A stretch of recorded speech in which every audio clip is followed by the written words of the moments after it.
Buenas noches, queridos hermanos. Estamos nuevamente aquí, ya listos para presentar estos estudios hoy, mañana, en cuanto a exposiciones y pasado mañana vía Zoom será las preguntas que ustedes tengan o algunas otras cosas que se necesiten comunicar. De hecho, hay mucho, pero vamos a ir por partes en cuanto a la cuestión de los sacramentos y especialmente el de la Cena del Señor o la Santa Cena.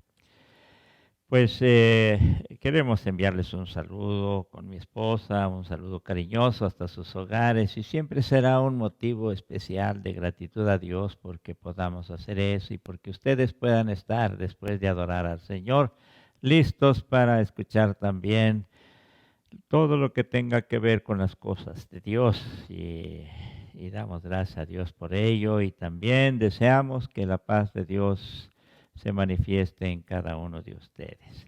También quisiéramos hacerles este recordatorio. El próximo domingo estaremos exponiendo un mensaje que tiene que ver con la Cena del Señor, pero también hemos de participar de la Santa Cena, hermanos, y esta es una experiencia muy hermosa. Esperamos que los que tienen que ver con la implementación de todo esto sean dirigidos por Dios y podamos nuevamente estar reunidos, no solo vernos, sino también participar juntos de la cena del Señor que ya tanta falta nos hace y más aún cuando se comprenda todo esto. Así es que preparen ustedes una copa y en ella el vino, el jugo de uva que acostumbramos a usar y un pan pequeño. Ahora si la familia es muy grande, bueno, ahí sería de acuerdo a la familia, pero un pan pequeño. Pues si hubiera pan sin levadura, pues pueden usarlo, eso no es muy común, pero algún pan blanco que puedan adquirir ahí, porque algunos se preguntan, pero tiene que ser sin levadura. Bueno, no tiene necesariamente que ser así, hermanos, pero pues claro, a veces nos inclinamos por eso, aunque el énfasis más especial sin levadura era para la Pascua judía. Pero bien, también nosotros procuramos, pero en estas circunstancias y en otras como nos ha sucedido, optamos por un pan blanco. ¿Está bien? Bueno, necesario porque ahí han de partir quien sea el responsable de la familia o de la reunión donde estén o si están solos también, hermanos, les toca partir el pan y también tener en una misma copa el vino y en esta ocasión, sí, hermanos, en esta ocasión voy a pedirles que la misma copa la vayan pasando eh, con los que están integrando la reunión en ese momento. Si son dos, tres, cuatro, cinco, seis, ocho, los que sean, bueno, de la misma copa. Así es que tanto el pan como la copa debe ser proporcional a la cantidad de los comensales, de los que están ahí presentes. Esta aclaración quiero hacérselos, hermanos, porque el día domingo estaremos con la ayuda del Señor participando del sacramento, si el Señor así nos los permite. Así es que a prepararnos y a gozarnos también por esta fiesta espiritual. Vamos, vamos a orar, hermanos. Les invito a inclinar sus rostros. Padre Celestial, muchas gracias te damos porque estamos en este ambiente de, los, de las celebraciones sacramentales de tu iglesia y en especial de la Santa Cena, Señor. Queremos decirte, Padre Eterno, que deseamos ser muy bíblicos en todo esto, de acuerdo a lo que tú has establecido, y esperamos que tu iglesia instruida al respecto pueda tener un aprecio tan grande, incomparable, del sacramento o de los sacramentos. Bendito sea, Señor, dirígenos y permítenos que partiendo de tu palabra, cuando ésta nos vaya a indicar con precisión, podamos tomarla y leerla, escucharla y así participar de lo que tú has querido que participemos. Una bendición tan grande. Señor, que tu Santo Espíritu nos ayude para que con temor podamos también ocuparnos de esta exposición y de esta comprensión en el nombre de Cristo Jesús. Amén, amén, amén. Van a surgir algunas preguntas, hermanos, en cuanto a lo de la Santa Cena. Bueno, ya desde este momento vayan teniendo ahí un cuadernito, una hoja, para tomar nota de alguna pregunta que tengan, aunque está escrito lo que se les va a exponer. No vamos a exponerles todos, desde luego, pero todo está escrito y se les va a hacer llegar. Sí, no podría hacerse todo, pero lo que se pueda hacerles llegar, les vamos a hacer llegar. Bien, así es que de todas maneras decimos otras cosas que pudieran no estar acá y quizá despierte duda. Bueno, tome nota para preguntarlo el día viernes. Bien, en cuanto a la Santa Cena, ya para empezar, se dan cuenta, se usan tres conceptos principalmente para este sacramento. Uno es Eucaristía, y esa se usa por la expresión griega Eucaristos, o de acción de gracias, de gratitud, y por eso se usa la Eucaristía. También se usa la expresión la Santa Cena, porque al ser un sacramento, algo sagrado, como el bautismo, por eso le damos ese calificativo de Santa Cena.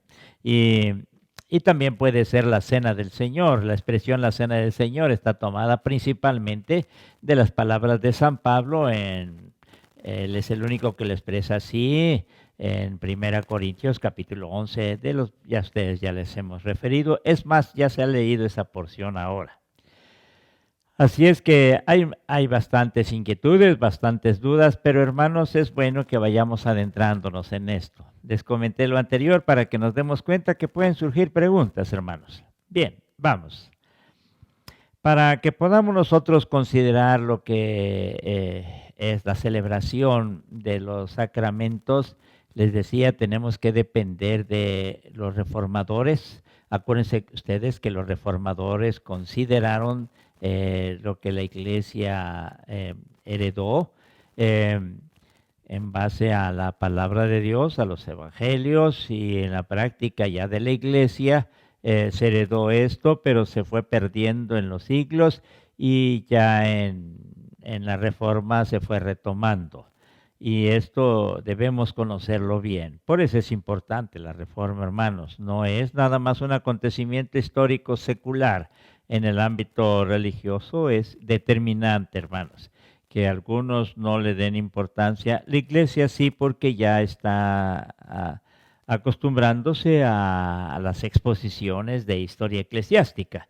Este es el propósito, hermanos, y insistimos, es para que ustedes estén bien informados de cuál es el fundamento de nuestra Iglesia. No estamos inventándonos, hermanos, nada de esto. Estamos heredando lo que ya nos han transmitido. Y en eso somos muy celosos, diríamos. Bien, por eso hemos de citar nuevamente a Martín Lutero. Y los reformadores, desde luego, en cuanto a este concepto. Quizá una de las primeras cosas que sea bueno decirles es que en cuanto al número de los sacramentos, ustedes saben que nosotros acostumbramos 2 sacramentos, el de la Santa Cena y el Santo Bautismo. Algunas iglesias protestantes, por ejemplo en Europa, acostumbran también considerar el matrimonio como sacramento y tienen sus bases bíblicas, pero esto dejémoslo pendiente. Son de los 7 que la Iglesia Católica Romana practicaba. A partir de la Reforma quedan 2, esencialmente 2, que ya les he referido. Ahora, ¿qué criterio se sigue para definir que sean 2 y no 7? Bueno, el criterio es el siguiente: el que exista una conexión de una promesa de Jesucristo con un signo visible. Y a su parecer, en cuanto a Martín Lutero y los demás reformadores, solo existía certeza acerca de esta conexión en los casos del bautismo y de la cena. Una conexión de promesa, sí. con un signo visible. Esto lo vamos a dejar un poquito pendiente porque vamos a ampliar eso más adelante. ¿Está bien? Los escritos confesionales luteranos entienden que los sacramentos como signos que por haber sido instituidos por Dios en Jesucristo,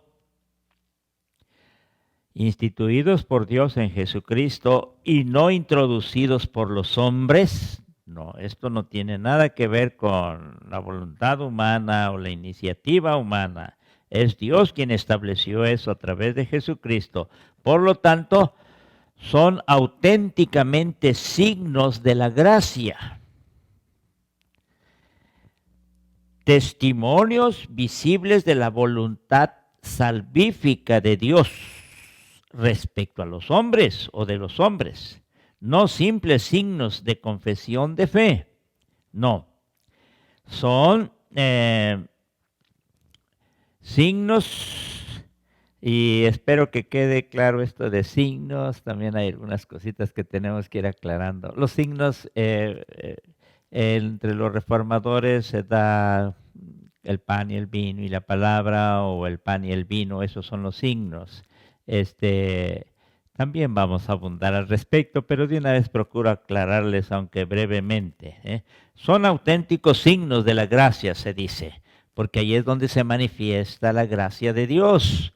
A través de estos signos son testimonios visibles de la voluntad salvífica de Dios. Es que Dios quiso salvar a la humanidad, y su voluntad salvífica la apreciamos cuando participamos del sacramento.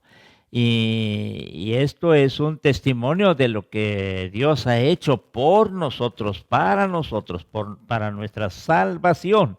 Estos signos, el pan y el vino en este caso de la Cena del Señor, tienen que ver especialmente con ese testimonio divino. Bueno, el que Dios haya querido salvar a la humanidad de esta manera.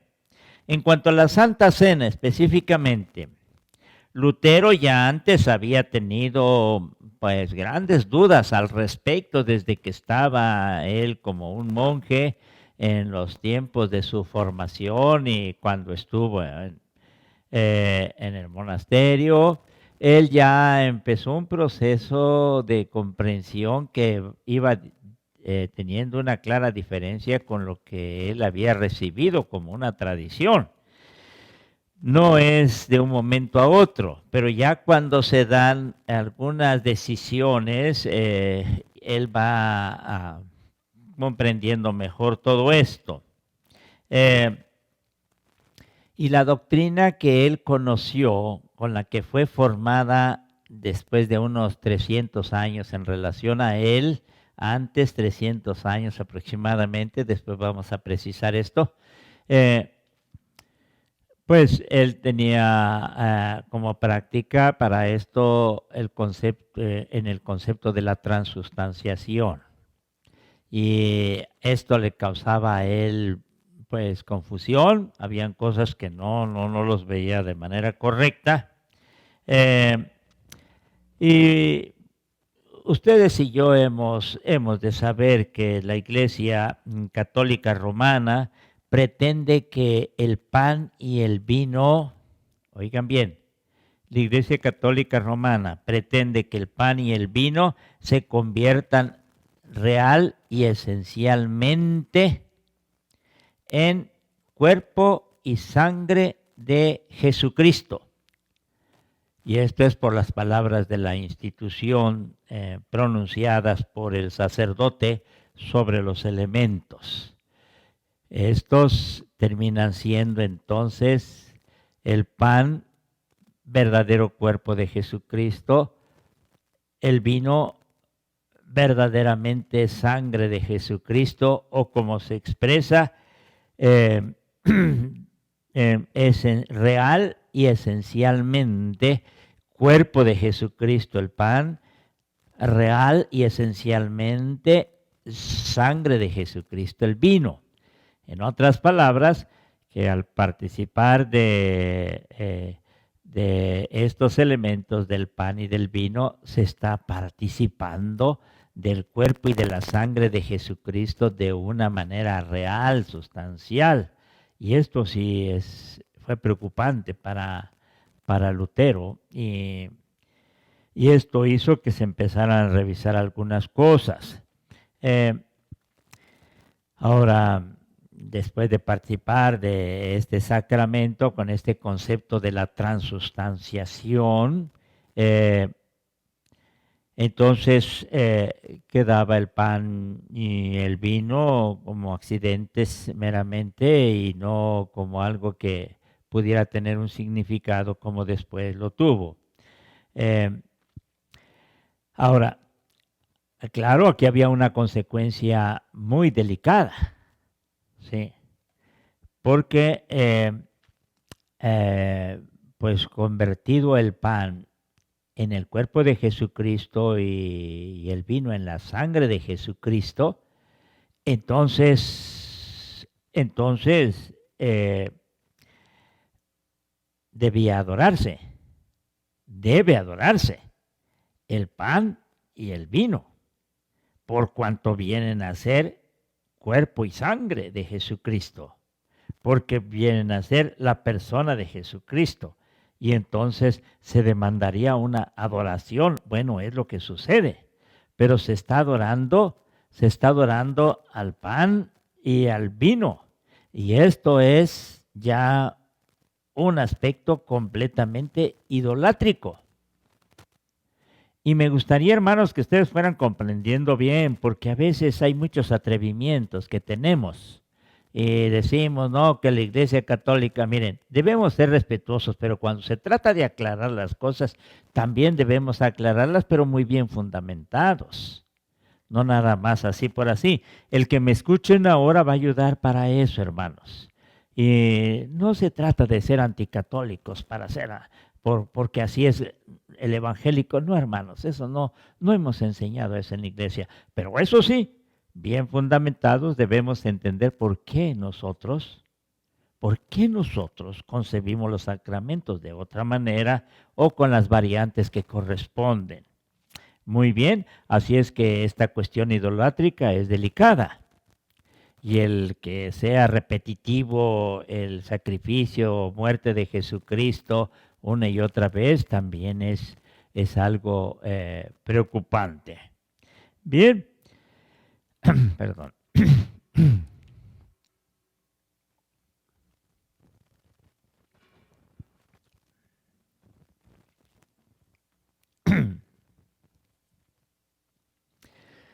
Otro aspecto que fue pues motivo de preocupación para este monje en ese entonces era el que a los comensales solo se les permitía participar de el pan como la hostia que ahora ustedes conocen, pero el vino no. Y esto se hacía en el entender de que el pan que pues traía a una realidad del cuerpo de Jesucristo, el cuerpo, según esta concepción, pues tiene la sangre al mismo tiempo, entonces ya no se necesitaba de que el vino tuviera que tomarse de parte de los que participaban de este sacramento, pero eso sí quedaba exclusiva y sigue quedando, no sé ahora las variantes, hermanos, pueden haber, pero queda exclusivamente para los sacerdotes, los que ministran este sacramento, pero los comensales no tienen la posibilidad de esto.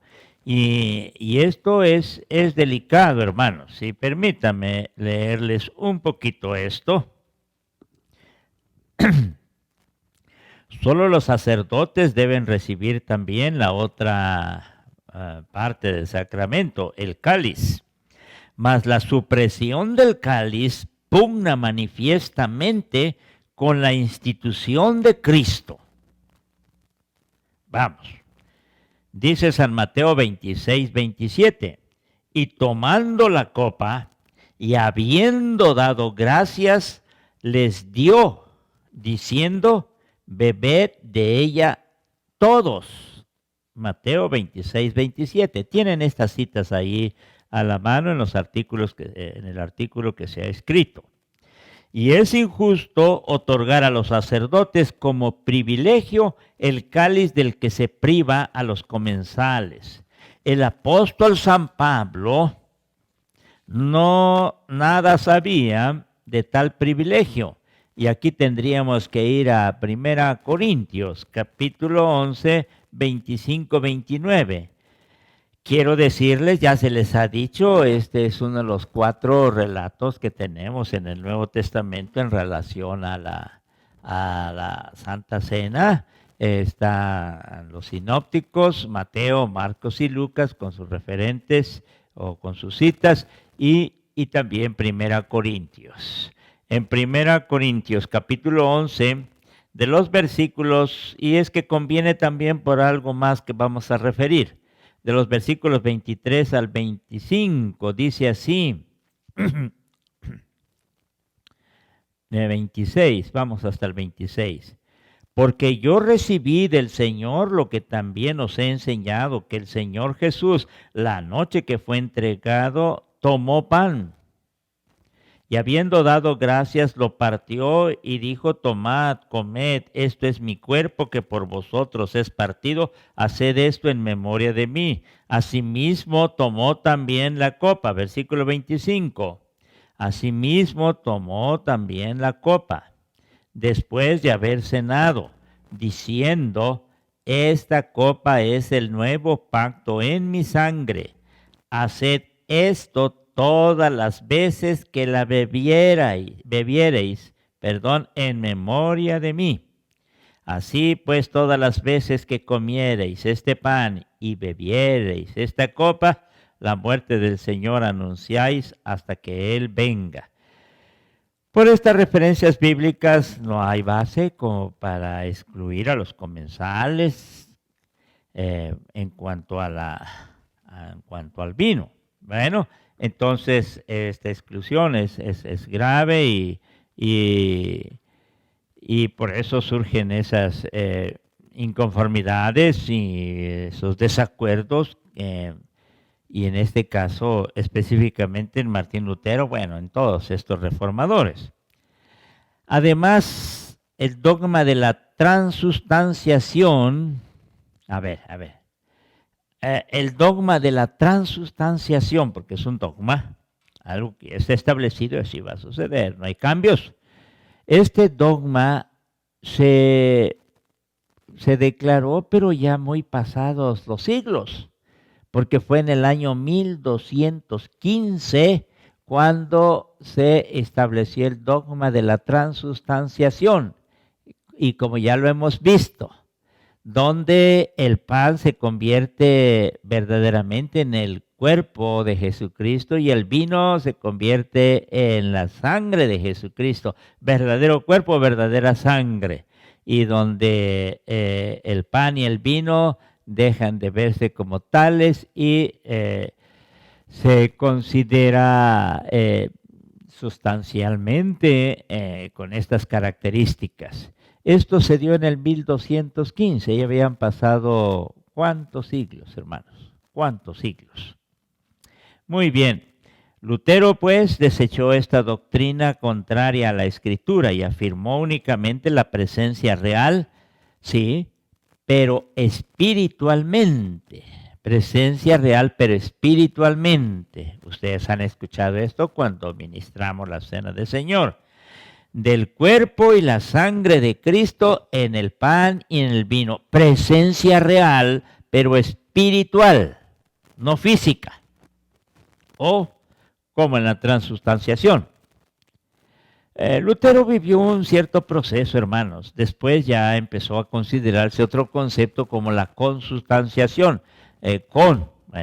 Pero de esto podríamos tal vez referir un poquito después. Pero vamos, así es que no es que nosotros no estemos hablando de la presencia real de Jesucristo. Sí, hermanos, sí, pero una presencia espiritual. Y aquí es donde el Espíritu Santo juega un papel determinante para hacer posible esa presencia real de Jesucristo cuando estamos participando del sacramento de la Cena del Señor. Bien, eh, para la concepción que tenía Lutero de las acciones simbólicas sacramentales de la Iglesia, revestía excepcional importancia la promesa de Dios. Una promesa que no puede engañar ni ser engañado. La promesa de Dios no puede engañar a nadie, hermano. No, nunca va a pasar eso. Y el ser humano, el creyente, no va a ser engañado, desde luego. Es una promesa de Dios. Vamos por partes, ¿eh? Es una promesa de Dios. Esta promesa de Dios consiste en lo siguiente, de que en la palabra pronunciada, oigan bien, de que en la palabra pronunciada en el sacramento se encuentra la acción salvífica de Dios en Jesucristo sobre los hombres. Así pues, tiene decisiva importancia la conexión promesa, palabra y fe. Promesa, palabra y fe. Vamos, promesa. ¿Cuál es la promesa que está refiriéndose aquí en el sacramento de la Cena del Señor? ¿Cuál es la promesa? La promesa es: tomad, comed, esto es mi cuerpo que por vosotros es dado. Dios ha prometido dar el cuerpo de su Hijo por nosotros. Bebed de ella todos, porque este es mi cuerpo que por vosotros se derrama. ¿Se dan cuenta? Dios expresa con su santa palabra este deseo, propósito divino. El entregar el cuerpo de su Hijo Jesucristo y el derramamiento de su sangre, sí, para que nosotros alcancemos esa salvación. Que por vosotros es dado, que por vosotros se derrama. Así. La palabra, conexión, acuérdense ustedes, hay que promesa, palabra y fe. La palabra la encontramos, para no especificar muy concretamente aquí, podemos decir, la palabra la encontramos en las 4 porciones que hemos dicho, que están 13 de ellas en los sinópticos y una en la carta de San Pablo a los Corintios, en la primera carta.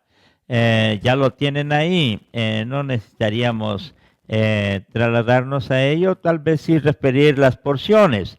Después de Corintios, capítulo 11, versículos 23 al 26, que ya leímos, también está San Mateo 26, del 26 al 29. También está San Marcos, capítulo 14, de los versículos 22 al 25. Y San Lucas, capítulo 22, de los versículos 14 al 20. Estas son las 4 porciones que nos refieren la Cena del Señor. Esta es la palabra que está aquí. La palabra de Dios refiere estas 4 porciones, o se circunscriben estas 4 porciones. Alguna otra porción, bueno, se encuentra en ese libro que ya les he referido, la Didachen. Para los estudiosos lo consideran para ver cómo después la Iglesia lo fue considerando. Y la Didachen, básicamente, esto lo dicen los estudiosos, está muy dependiente del Evangelio según San Mateo. Pero ya en el año 90 al 100 ya estaba también esta referencia. Pero en los escritos sagrados son 4 porciones que lo refieren. Bueno, Esta es la palabra, ahí está la palabra, esta palabra es la que usamos cuando ministramos el sacramento. Así es, queridos hermanos, la segunda es eh, palabra. Está promesa, palabra y fe. En relación a la fe, debemos poner una especial atención nosotros.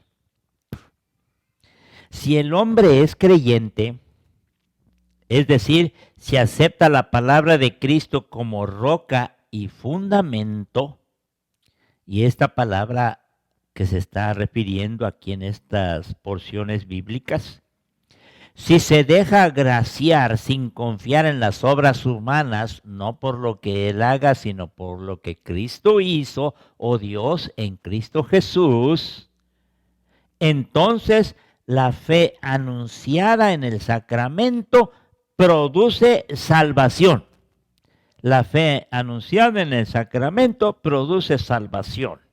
Y cuando estas tres cosas se combinan, vamos, promesa, palabra y sacramento, se está realizando la cena del Señor, Santa Cena o Eucaristía, para bendición de los comensales, de los que participan, haciendo una realidad, oigan bien, la salvación de Dios, actualizando una vez más esa salvación de Dios. Esa salvación que se dio por el Hijo de Dios que fue entregado allá en el Calvario, donde su cuerpo fue crucificado y donde su sangre fue derramada. Ahora, ya de manera, a través de los símbolos, nosotros vamos considerando esto y aceptamos la presencia real de Jesucristo de manera espiritual. Y nuevamente les digo, y aquí el Espíritu Santo nos asiste para que se haga una maravillosa realidad. Así es que cuando ustedes y yo participamos, entonces considerando la promesa que Dios ha hecho, que es para nuestra salvación, la palabra que está plasmada ahí, y que se pronuncia al ministrar el sacramento, y la fe de los creyentes, esto hace de acuerdo a la concepción que debemos tener nosotros, dependiendo de los reformadores, en especial de Martín Lutero, diría, entonces nosotros podemos gozar de la bendición incomparable que lleva el participar del sacramento, hermanos. Hay mucho que decir, hermanos, y luego no estamos en una condición como para poder pues escribir o presentar de otra manera. Pero yo les pido a ustedes que lean, hermanos.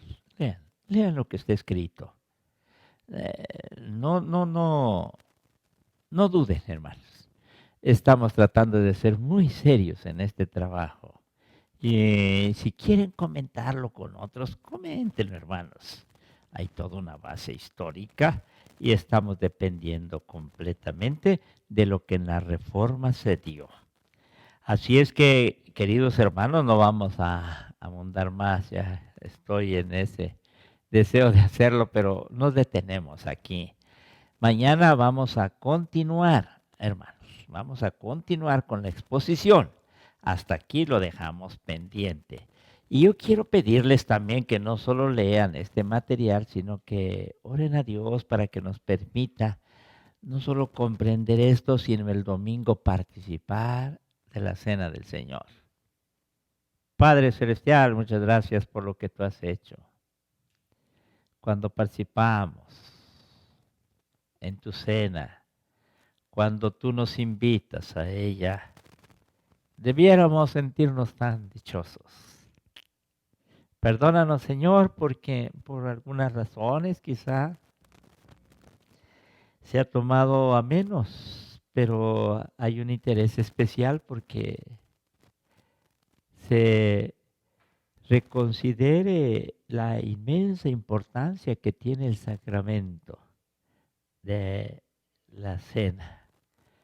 Y permítenos, oh Dios, gozarnos al participar de él. El domingo quisiéramos hacerlo de otra manera, pero tú sabes lo que está sucediendo. Claro que sí, Señor. Y, y- pero no queremos que esto nos impida el que podamos gozar del sacramento. Y esta comprensión nos pueda llevar a darle una importancia tan grande como tú siempre has querido que se le dé. Y así podamos gozarnos en ese beneficio salvífico que tú has traído para nosotros y que al participar del sacramento se convierte en un acontecimiento, en una experiencia maravillosa para cada uno de nosotros. Gracias te damos por este tiempo. En el nombre de Cristo Jesús. Amén.